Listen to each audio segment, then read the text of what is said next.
twilight caresses the air. The river mist hangs sweet and fair.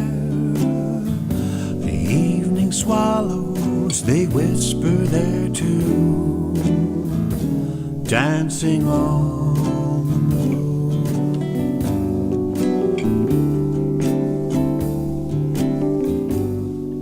Why have the stars called us here?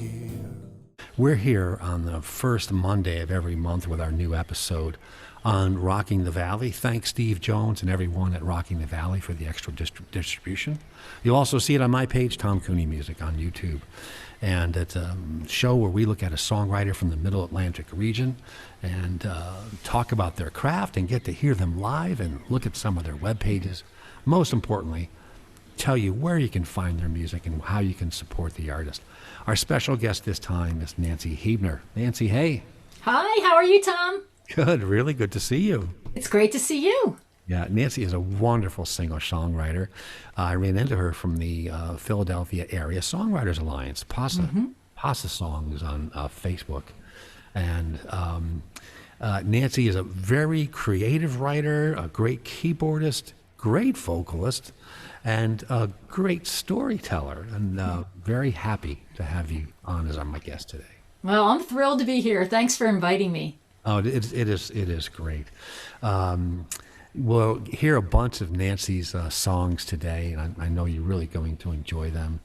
And as usual, we like to get right into the music pretty early. And Nancy, what were you thinking of sharing for your first song with folks? If a woman is walking across a parking lot, what's the chance that she might slip on the cement? Well, I'm sure as sure can be if she walks a lot like me. The chance is 110%, 'cause I fall down.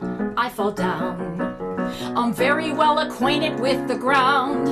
I'm not graceful, I'm not smooth, I can barely even move. I fall down. Now to what do I owe my prevailing lack of grace? Is it hereditary or acquired? It's really hard to know when I'm face down in the snow, wondering how it is that I'm still unexpired. I fall down. All my clothes are grass stained green and dog poop brown. I don't need a patch of ice, though a reason would be nice. I just fall down. All those years I spent learning piano, playing scales every day. I should have studied some ballet. All that time I spent taking voice lessons, singing opera and high C's with the greatest of ease. Might mean some expertise, but does nothing for skinned knees. For example, oh, won't you help me up, please? Help me up, please. Nothing. I've hit my head, had a concussion, woke up dazed and speaking Russian, broke my foot, wrenched my back in a gravity attack, did a split on a wet floor, sprained my ankle in a store. I don't think I can stand anymore. Tripped and messed up my knee, slid head first into a tree, didn't need surgery luckily. I've fallen flat on my face and with scars you can trace, evidence of disgrace I can never erase. I'm totally unbalanced, it's true, but at least I look good in black and blue.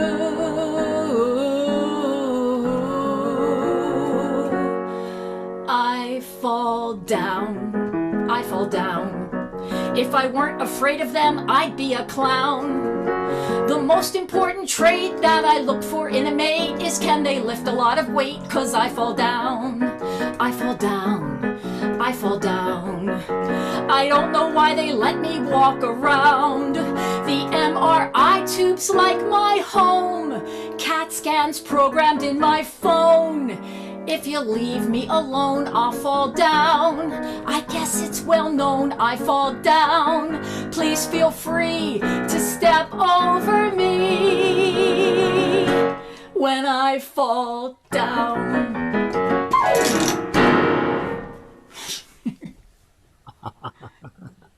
That's wonderful. Unfortunately, extremely autobiographical, which is really, really sad. But yeah. It sounds like it. I hope you're sitting. Yes, I do actually perform a lot standing, but I have to think about it. I have to, like, pay attention. Oh my, that is funny. Very, very. Oh, thanks. Oh, that is great. I'm sure you've heard this before. Your songs have a music theater flavor. And I know you kind of see them that way, but primarily kind of don't see them that way. Well, it's strange. I do understand absolutely that people hear that, and I'm not saying it isn't built into that. I didn't study music theater in school. I actually was an opera major, which is into that song. And music theater is something I've always loved, but I never really thought of myself in that realm too much, although I've been in some shows. I don't know. I always thought it took sort of more of a special talent than I have to do that. And I recently, right before the pandemic, was going up to New York City to study with Marcy Heisler, who's a wonderful, wonderful lyricist. And if you're not familiar with Heisler and Goldrich, you have to look them up. They have a great song called Taylor the Latte Boy that's really pretty well known in musical theater circles. But anyway, she was wonderful to study with, and mainly working on lyrics.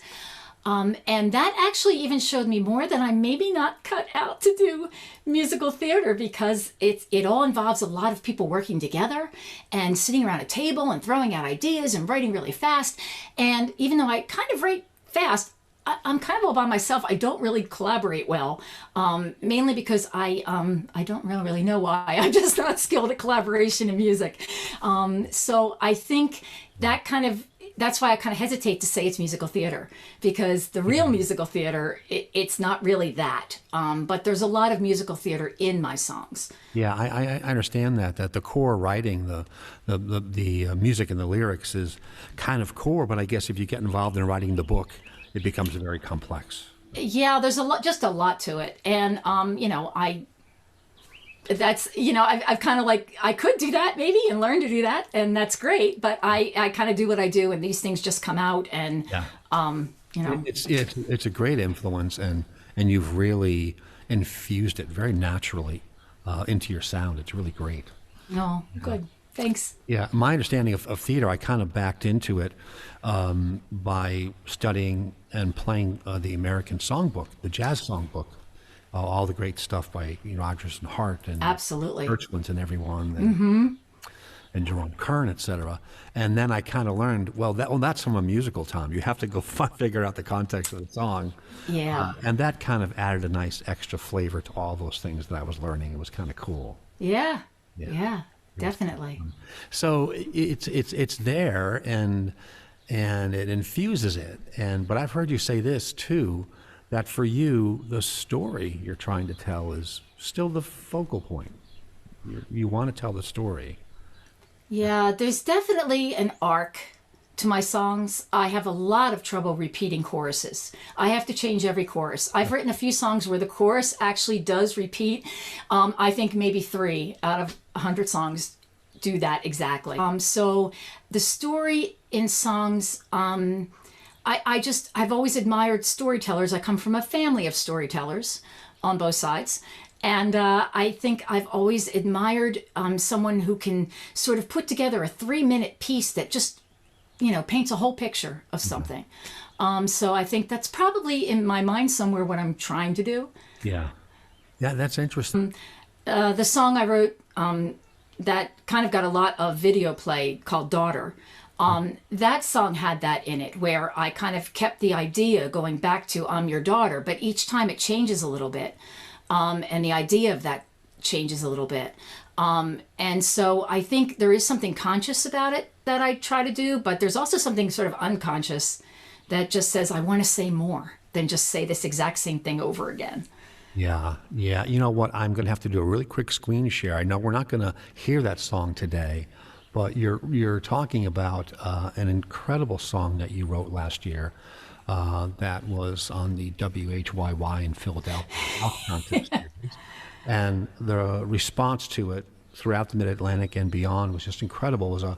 I'll ask you while I share the screen to briefly describe it, and then you can point folks to where they can listen to it. So here's the screen share. Okay, yeah, that's me. So Daughter came out of me starting to finally, after all these years, mesh together my nursing world and my music world, which has been a long struggle for me to try to figure out how I'm going to do that. And I've written a few other songs now. Actually, I probably have a CD worth of nursing songs or songs that deal with being a nurse. But this one came out of the pandemic. I had come home from work in April. As a matter of fact, it was April 23rd, I think, that I wrote this. I had heard a lot of stories and seen a lot of patients dying of COVID. And I had heard the pain and the suffering of the families who can't be with their family members at that time because no one was allowed in the hospital except the healthcare workers and the patients. And I thought, oh my gosh, these families have no idea what we're trying to do, that we're in there in those rooms and holding those hands. And I thought, let me write something to just explain to them, like, we are doing this. Please know that at least we're doing this. Yeah. And this song just sort of came out. I recorded it on my little iPhone 7 and just put it on my Facebook page, really having no expectation that it would maybe do much. And wow, it kind of took off, and I started to hear back from all sorts of people sharing their stories with me, sharing their pain with me, telling me they're so appreciative that nurses are doing this. And I had a lot of nurses contact me and really tell me just how important it was for them to actually sort of see what we do in another realm. Like, you do it every day and you don't think about it, you know?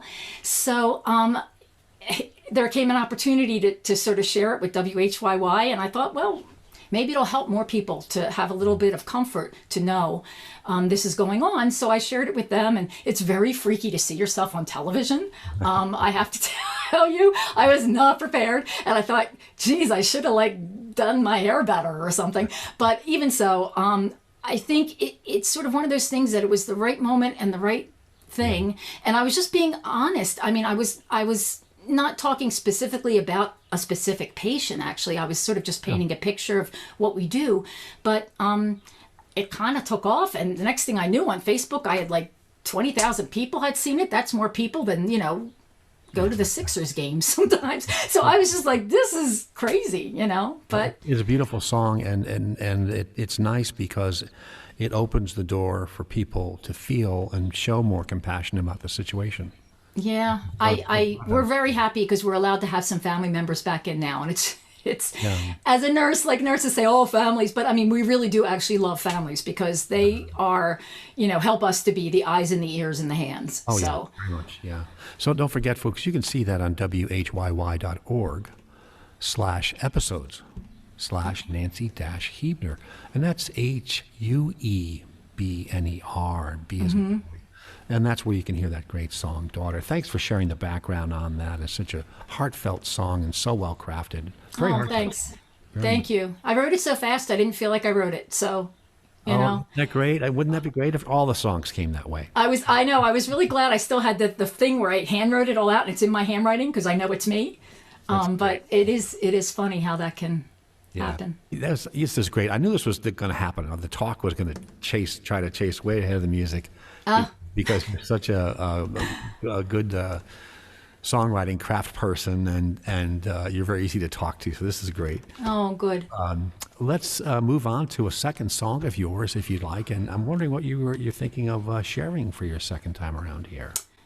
Well, since I'm kind of on this bend, because I hadn't really decided what I was going to necessarily do, but let's do this. This is a true story. It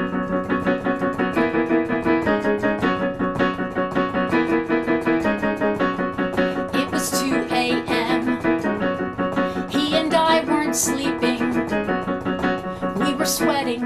I was in over my head. I was young and naive. A secret I was keeping. Who would believe that we'd end up here on this bed? You never forget the first one. You never first one.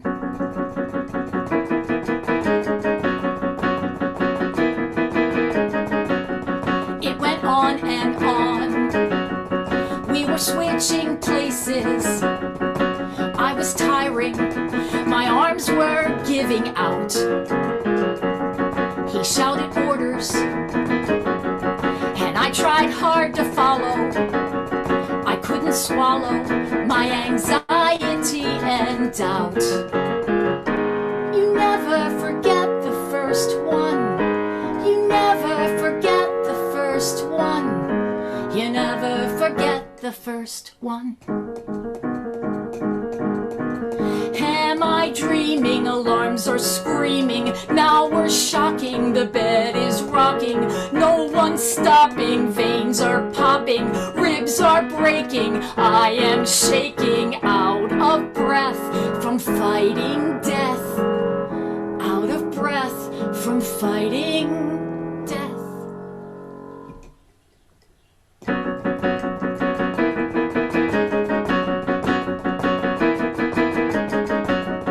It was 2:52 when he finally called it.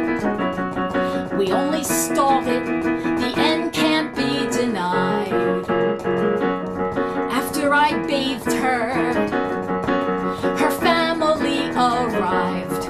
And when her daughter cried out, "Mommy," that's when I cried. You never forget your first one. You never forget your first one. I know it was years ago, and yet she was somebody's lover. She was someone's best friend. She was somebody's mommy. And I cannot forget.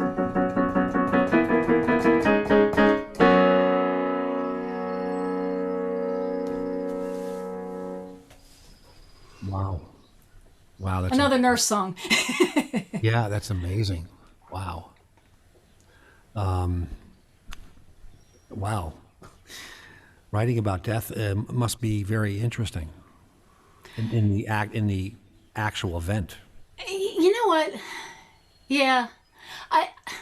As I get older, I feel like it's almost a gift to be so comfortable talking about things like death. I feel like as a whole society, we spend a lot of time trying to just escape it or pretend it doesn't happen or pretend it doesn't hurt forever. Yeah. I wrote another song just this past Mother's Day, released it on my YouTube page as a video for my mom called 1 Minute More. And that is about that. It's about, the grief that really doesn't go away. I think sometimes if you don't deal with that stuff in its entirety and reality of it, you don't really experience the joys in life. It's kind of like you need to feel the deep darkness in order to see the light. And I really kind of try to play off of those themes. There's a lot of themes of light and darkness in my music. Yeah. Yeah, I think a lot of other cultures maybe handle the subject much more holistically. It's part of a cycle. Yeah, yeah, I think so.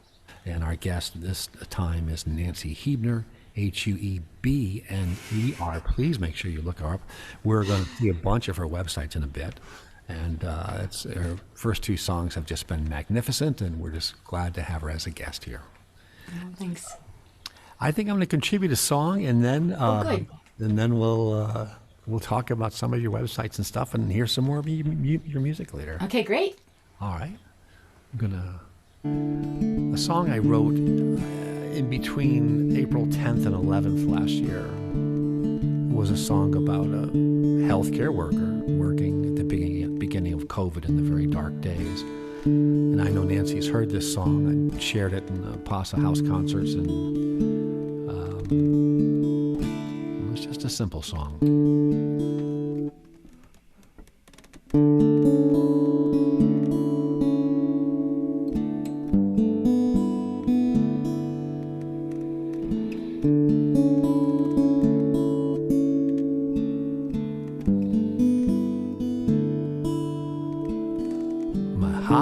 little shift ends. I shed my tears, shed my clothes, leave my band of brothers and sisters on the front lines to carry the load. I trudge home to my family. I kiss them through the glass of my back porch where I sleep. Oh, I don't know how much more I can last till I hold their hands, hold their hearts. So I smile to let them know they are still loved, they have respect. But soon it's time for work, so I go.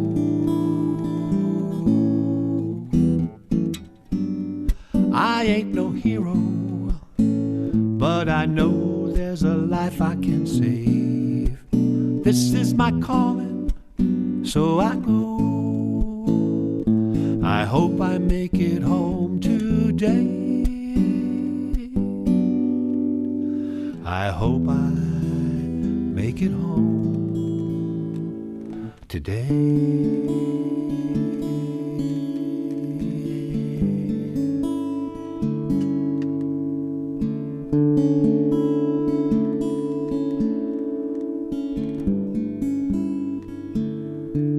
We need more tests, we need to trace.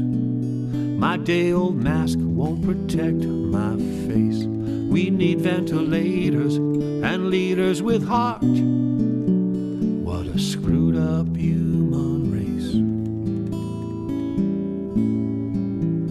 Every patient is someone's love, someone's rock, someone's friend. I must be all those things to them if I'm the last one at the end. So I hold their hands, hold their hearts. I smile to let them know they are still loved, they have respect. But if it's time, just let go.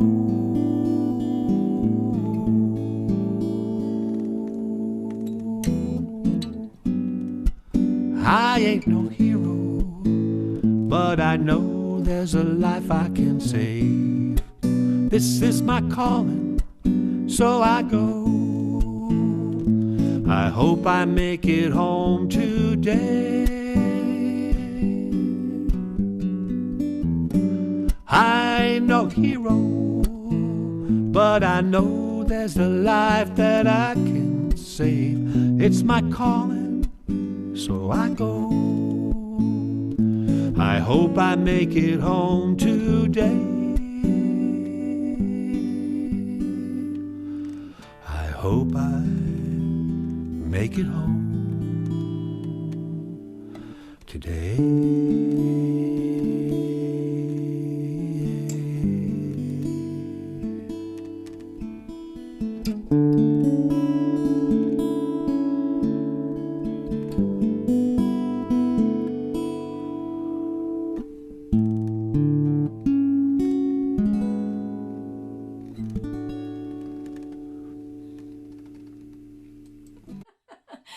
Oh, what a gorgeous song. I know I heard it once before, but you know, it just speaks to the songwriting craft, right? That as a healthcare worker who experienced some of that, so much of that song rang true for me. And, you know, you're not working where I'm working. I mean, you really, you know, caught something there, and the simplicity, the beautiful, beautiful chords and the singing. Ah, Thank you. Thank you kindly. Thank you kindly. gorgeous. Thanks. Yeah, it was that song and a song I wrote about the murder of George Floyd, and a song I recently wrote about one of those topics I mentioned earlier about topics you write about that you're afraid to write about. Yeah. Those three songs.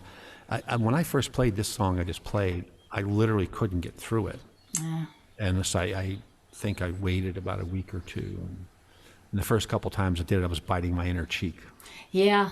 It's hard. It's really hard sometimes. You have to sort of, you feel the emotion coming on and you have to learn how to sort of hold it in check, but it's not easy all the time. Yeah, and you don't want to deny it because the song, as you know, the song that's delivered with the emotion. Exactly. I know. Yeah. Yeah, thank you for the comment about the simplicity, because I shaved down and whittled away a lot of the music and a lot of the lyric to really make it streamlined. Yeah, it's really sculpted, and it's just beautiful. I mean, I think there's a lot of power in that. I mean, I think we overproduce a lot of things. In general, I mean, meaning society. And I think sometimes when you can just sort of be simply like, here's a beautiful major seventh chord and, here's a 13th diminished, but you're not hearing a lot of other junk with it. It just rings with the gorgeousness of it. Yeah, exactly. That's a neat technical point for the aspiring and young, newer songwriters in the audience, and we get quite a few of them listening, is as you delve into more technical aspects of your lyric or of your music, it's good to diminish the delivery of it so that it can sit on its own without the competition. It's true. Don't you think, Tom, too, sometimes like writing a song, it either feels like you're going on a journey and you're starting from A and you don't know where the end is, but you're going on that journey and it takes you there. But other times, songs seem to come to me in a huge block. Like, here it all is. And then you have to work to sculpt it all out and see like what's really underneath and what it really is. Right. I feel like they either come one way or the other for me. So, it is a skill to be able to do that. Yeah, it is. And how did Lisa Jeanette put it?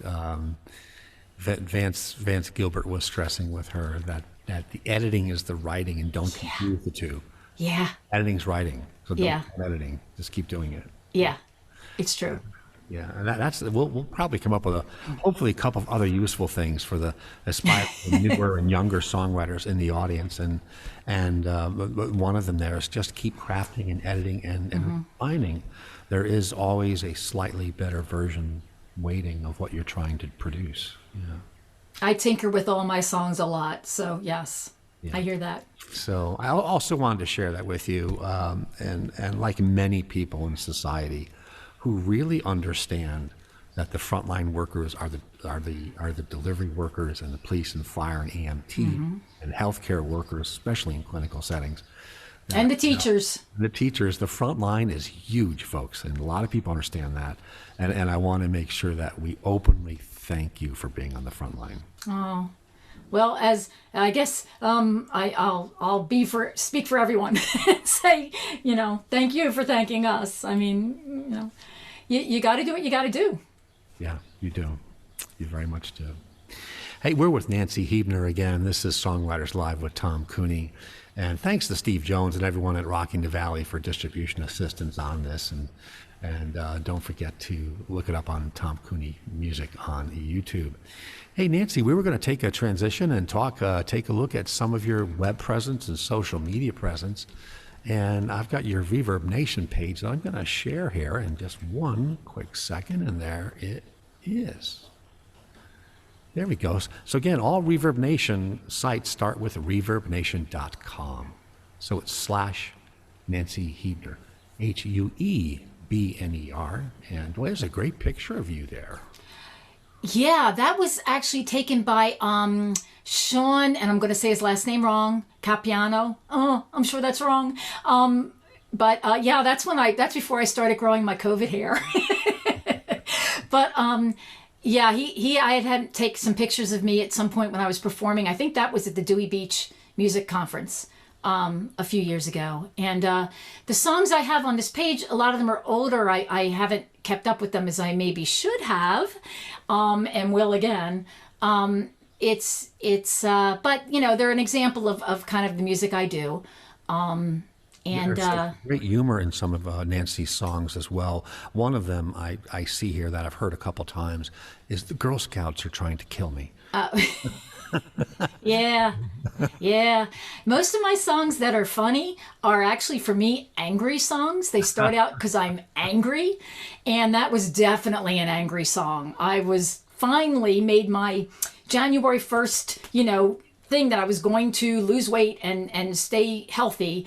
And by February, the Girl Scouts were in the Acme, selling me their cookies. And I was mad. So I actually wrote that song really quickly. And for me, it's an angry song, but I guess it sounds funny to people. So. Well, I have no idea what you're talking about there, Girl Scout cookies. I don't, seriously. Crazy.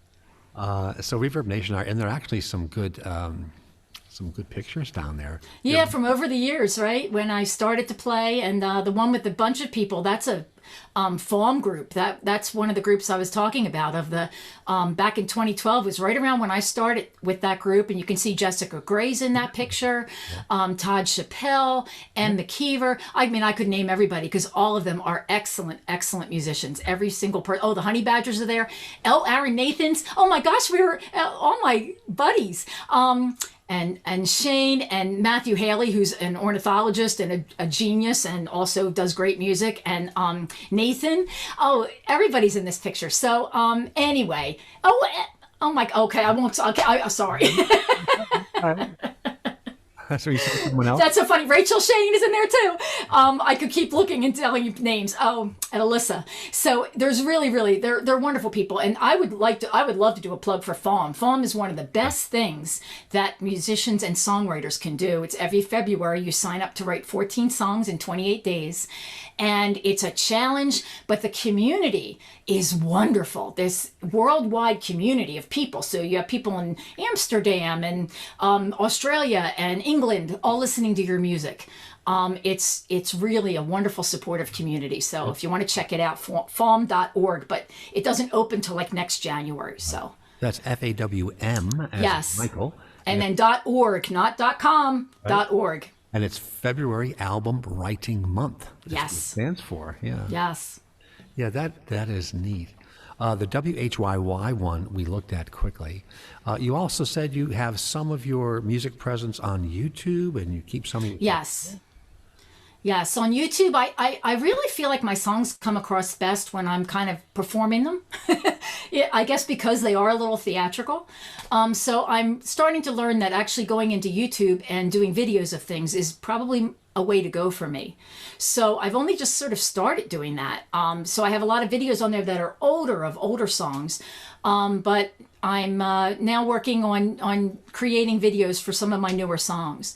So yeah, they go way back, those songs that you're looking at right there. Right. And then the one that I just did for my mom is on there. And then I think I have Daughter on there too, which is another place you can hear Daughter and the last line, because WHYY, it got cut off because of the time thing. So that whole song is on there. So it's... on YouTube, that's Nancy Huebner Music is how you look her up on YouTube.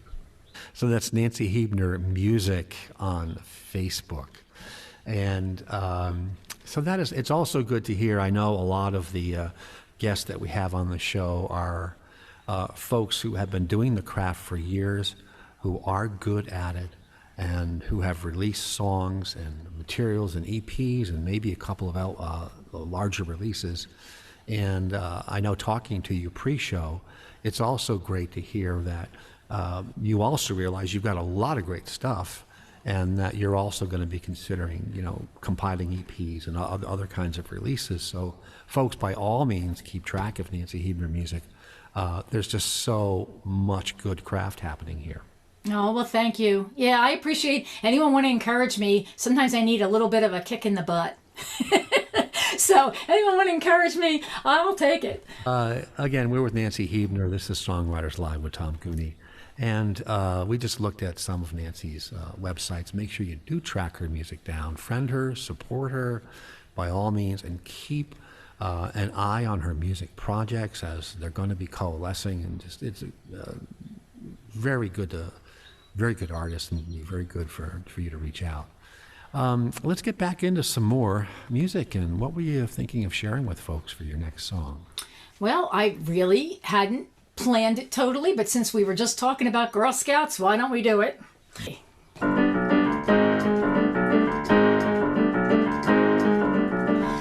Was ambushed as I walked out of the Acme. There were 3 of them standing in a row, with their goofy gap tooth smiles and their prepubescent wiles. I couldn't ever snarl and say no, no. They must have had me pegged from the beginning when they saw what was in my shopping cart. There were tasty cakes and pies, so those little green sash spies knew they had me from the start. The Girl Scouts are trying to kill me. They're trying to do me in. Their cookies are delicious and the girls are so ambitious. There's no way willpower will win. I'm never gonna be thin. Thin. Thin Mints. I'm sure they didn't start out as assassins. I don't think there's a merit badge for that. But still they've learned to kill as they so skillfully fill my arteries with saturated fat. Why would they want to murder all my big dreams of wearing a bikini on the beach? Summer's 4 months away, but I can eat a box a day so that bikini is out of reach. The Girl Scouts are trying to kill me. I'm under a cookie attack. My newest affliction is a glucose addiction. My life's become one unending snack of chocolate-covered peanut butter crack.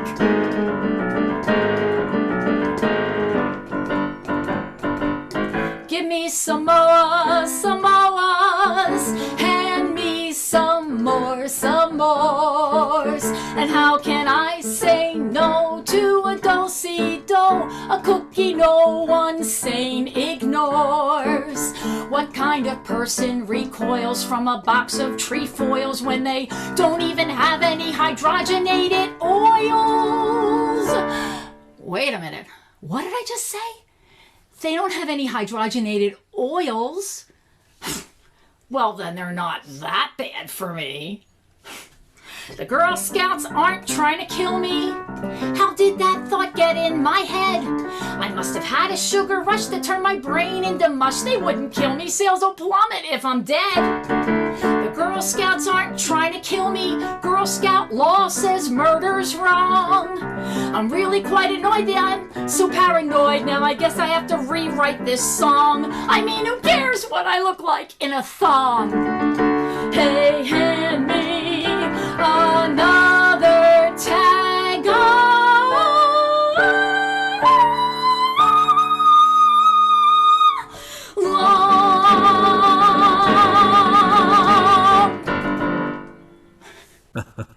angry song. That is very, very funny. Very, very, very funny. What started you out in music? I'm guessing because you talked about some of your musical experience in college, you loved it so much that after your nursing degree, you went back and got a voice degree and studied voice, and you can really hear the classical influence. Yeah. Well, I mean, I started playing piano when I was about 7. My grandmother had moved to Florida with my grandfather, and she had a piano, and because I was the only granddaughter, it was deemed that I would get the piano as long as I would take lessons. Good. Unfortunately, my cousins and my brother were just, out of luck. So I started lessons, and then I started singing in a local church choir that we were going to, and I sang my first solo when I was probably 7 or 8. Wow. And then, like in 5th grade, my school did The Wizard of Oz, and I got to be Dorothy. And then in 6th grade, I started playing the upright bass. This is what Lisa, Jeanette, and I have one of the things we have in common is I played upright bass all through actually college the first time. I was never as good as she is, and or as accomplished, but when you're tall, I don't know how she got started on it, because I got started on it in the Philly school districts. They said to me, "You're tall." I wanted to play the flute. And they said, "No, we're going to give you this," because I was a tall kid. Yeah. Anyway, so I kind of got all through high school, and I thought I would major in music, and then my parents kind of put the kibosh on that. I guess they knew me really well and thought, yeah, that's not what she should do. So that's why I got my bachelor's in nursing, and I studied voice all through that. I had gotten a scholarship in my senior year from Settlement Music School in Philly, which is a wonderful, wonderful place, and so then I kept taking lessons after that. And then after I was a nurse, I really wanted to go back for my music degree. And what I didn't know was that when you have one bachelor's degree, to get a second bachelor's degree, everybody expects you to do it in 2 years. And that was impossible because the disciplines are really narrow. So almost nothing from my nursing degree moved over to the music degree. Yeah. So I had to kind of start all over again. So I did this thing where I was going to school from carrying 18 credits, going from 8 in the morning to 2:30, hopping in my car, driving down Lancaster Avenue, because this was from Temple, driving down Lancaster Avenue to get to my hospital and work the 3 to 11 shift. Wow. And then I would get out, do my homework in the auditorium there, don't tell security, and go home and do it all over again the next day. So my last semester at Temple, I dropped the normal courses. I'd already taken all the theory and stuff I really wanted. And I moved over to the jazz side, and I took a songwriting course, and I took some more fun courses that I thought would help me more than 2 semesters of Italian and French and German, which was the opera thing. So I never finished my degree. I'm like literally like probably about 2 semesters, shy of it. And I was like, yeah. And then I just moved on with my life. So that's kind of it. And I don't even know. I think I wrote my first lyrics when I was in high school. I wrote a lot of poetry. I was really into poetry. Wonderful. And then, I started to just write songs, and then I wrote for churches. I had a job for a church for a bunch of years, which was a lot of fun to actually write music for them and perform it. Wow. They were on the cutting edge, that church. So I've had that opportunity. So it's just sort of evolved as I've evolved. So. And in terms of singer-songwriter, when did you start crafting and performing that kind of stuff? I think I just started to put it together. I think when I took the pop songwriting course at Temple, I sort of went, oh, I can do this. This is weird. I can play and sing at the same time, and it's not hard for me. Yeah. And so I think I just started to come, around with that. And then I started to realize that this is a good way to process life. Yeah. Like, I process everything that happens to me through songs, just about, whether I write them or not. And so, it just sort of took off from there, and now I've just been doing it for a really long time. They're wonderful. Hey, this is Songwriters Alive with Tom Cooney. We're with Nancy Huebner, Huebner, and you can find our Nancy Huebner music is the most common name where you'll find her on Reverb Nation and SoundCloud and on Facebook, and it's great to have her as our guest. We're going to do a couple more songs. I'm going to contribute one more, and then I'm going to have Nancy contribute another song at the end. And it is wonderful to have her as our guest. This is a song I have been doing a lot recently for some reason, and I don't know why. It's something I wrote. I crafted initially in November of 2018 and finished in June of 2020. And when it was done, and I performed it a little bit, then I was done with it. And now the song is asking to be played, so I've been playing it. So one of those things. It's called Do What I Can.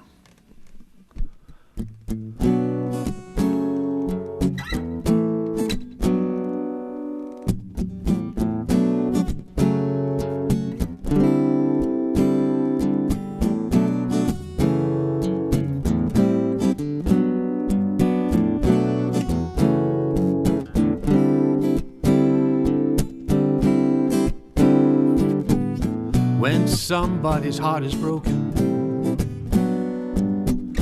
and they need a helping hand, when somebody's cold and hungry, will I see and understand?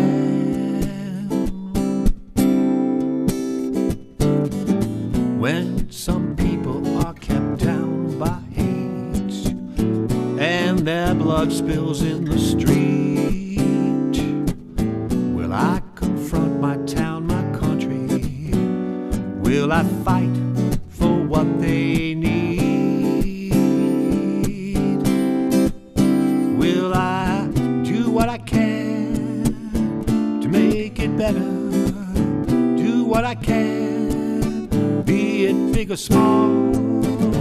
Do what I can, alone or together. Do what I can, heed the call. Do what I can. Ooh, do what I can.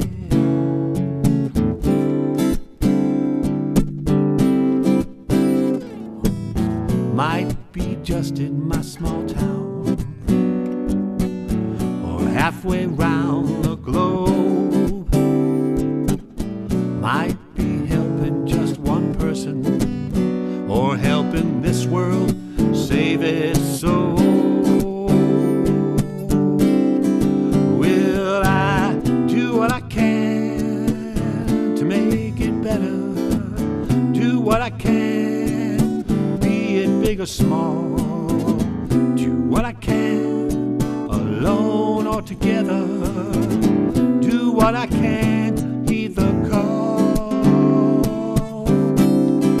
Will I do what I can to make it better? Do what I can, do what I can, be it big or small. Do what I can, do what I can, alone or together. Do what I can, do what I can, heed the call. Do what I can.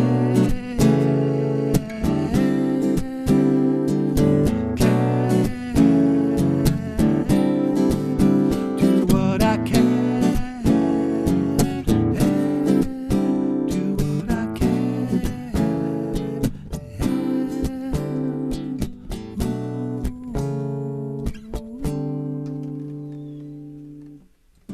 Ah, I love that song. Thank It's you. wonderful. Oh my gosh, I love, boy, the fade at the end was like, woof, that was excellent. And I was singing along with the little do what I can parts. But I love songs that have like a social consciousness and conscientiousness to them, and yet don't whack you in the head with it. So I love that because it really kind of makes you think and feel without like telling you how you have to think and feel. So I love that. Thank you very much. I like that song. It also, I write a lot of different styles of music, and Yeah. for me, that hits the folk jazz vein. Yeah. I love those jazzy chords, and that feel is great. Yeah, I've always Yeah. been fascinated with folk jazz artists like Joni Mitchell and Yeah. other folks who don't see a lot of hard boundaries between the genres, and Right. it is too much. Hey, we're getting close to wrapping things up here on Songwriters Live, Cooney. We want to again thank Steve Jones and everyone at Rocking the Valley for additional distribution here. Make sure you check out Steve and everything that's going on with all the different shows at Rocking the Valley. Check out, of course, Nancy Huebner Music, and all the sites we looked at earlier. Check out my page, Tom Cooney Music. This show lives on in the Songwriters Alive playlist on Tom Cooney YouTube, well, along with the other wonderful episodes and great songwriters that we've had here. Before we move on to your last tune, can you talk about your performance schedule or virtual stuff or different songwriting open mics or house concerts you've been doing? How have you been kind of handling the performance end of things? So, to be honest, once the pandemic hit, the nurse side of me kicked in. And besides writing Daughter, and I think I've written probably about 5 or 6 other songs, kind of sprung throughout the year, which is not as many. I usually write more than that. I was just really busy. Like that's the reality. So now kind of getting back into it again. It kind of feels like you're getting back up on the bike, trying to get back into it again. I do have there's a private party coming up of people who wrote music for Fawn that are going to be performing some of their songs. So that's kind of one of my ways to kind of get back into being in front of people again. Right. And then hopefully I will pick up again and things will open again. There's some places I'm excited to check out. There's a new place in Ardmore, Pennsylvania, the Living Room that Laura Mann is opening that I can't wait to check out. There's some other interesting things my friends are doing that I want to go hear. So I think, as things open up, I'll have a better idea of what we can do. It still feels kind of foreign. Our guest has been, and she's going to go into her finer song, Nancy Huebner. Please make sure you reach out, connect with her on those pages we looked at. Support her music, say hello to her. She's, as you can tell, very friendly person, great artist. And Nancy, before you take folks out, is there anything else you needed to mention that we neglected to talk about? Or? Yeah, actually, if you want to do me a favor, subscribe to my YouTube page, because apparently if you get a certain amount of subscribers, you can do more stuff. And since I'm hoping to do that in the future with more videos, it'd be great to I have 38 people, and I love all 38 of those people. But I'm thinking if I could get it to 50, that would feel like I was something. Well, you heard it, folks. Nancy Huebner Music on YouTube. There you go. And that's that. And what were you thinking of sharing with folks as for the last song? So for my last song, when you do things like this, you should always do things you're very practiced at. And I've been a little rusty because I haven't been performing. But I'm going to do something brave. This is a brand new song. I don't think anyone's heard it. No one's heard it. And it kind of goes along the theme of getting back in the bicycle seat. I wrote this. This song was actually inspired in February by Julie Gold, who's a friend of mine on Facebook. I don't know if y'all know her. She's a great, amazing and talented and well awarded, songwriter. She wrote From a Distance. Right? Yeah. So she's like amazing. And anyway, I'm somehow connected to her from our past, which is a long story I won't go into. But she put a picture on her Facebook page of a really cool bicycle with one of those old air pumps next to it. And she wrote something about how she's putting air back in her tires. She's going to go riding. And I thought, there's a song. So this was actually written, inspired by that page, by that picture. And this is called Ride. And yeah, it's brand new, so let's hope it goes the way I think it's going to go.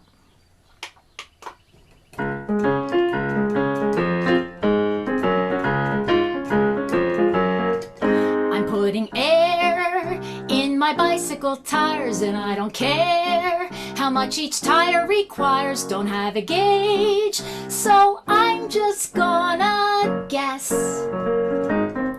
I wanna ride to where I haven't been without a guide. I'll take a dream for a spin. I'll pop the lock and pedal right out of this mess.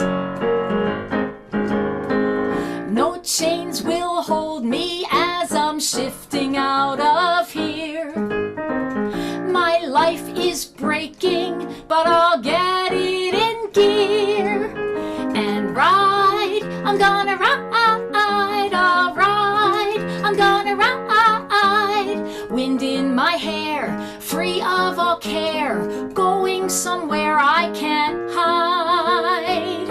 I want to ride. My frame isn't what it used to be. Too many shocks have knocked some life out of me. I've lost my bearings more than once or twice. Crawling through life, taking the traveled path, not knowing fear has its own aftermath. Procrastinating, joy has a real price. Back in this saddle, I'm done cranking out lies. My soul has spoken, it's time to mobilize and ride. I'm gonna ride, I'll ride. I'm gonna ride, opening my mind to the peace I can find if I leave behind all that's died and finally ride.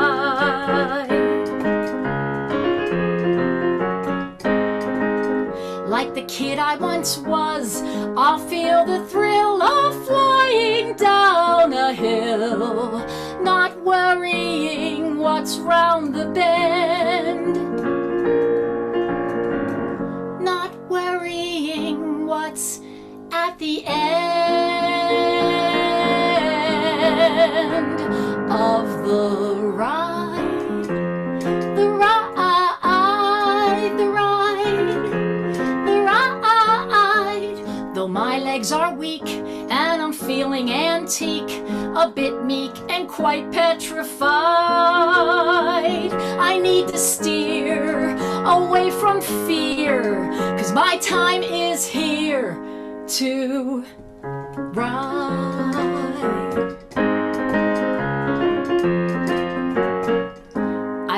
new air in my tires. Oh, that is wonderful. Oh, thanks. Wonderful. And that's brand new. Yeah. Fantastic. Played with such confidence. Oh, well, I don't tell anybody. I have words in front of me Oh, no, that's fine. because I don't have it memorized. I don't have it memorized yet. So that gives me a lot of confidence when I have words in front of me. I always have my words on my tablet and my music too. At my age, since I hide my own Easter eggs now, I need every technological help I can.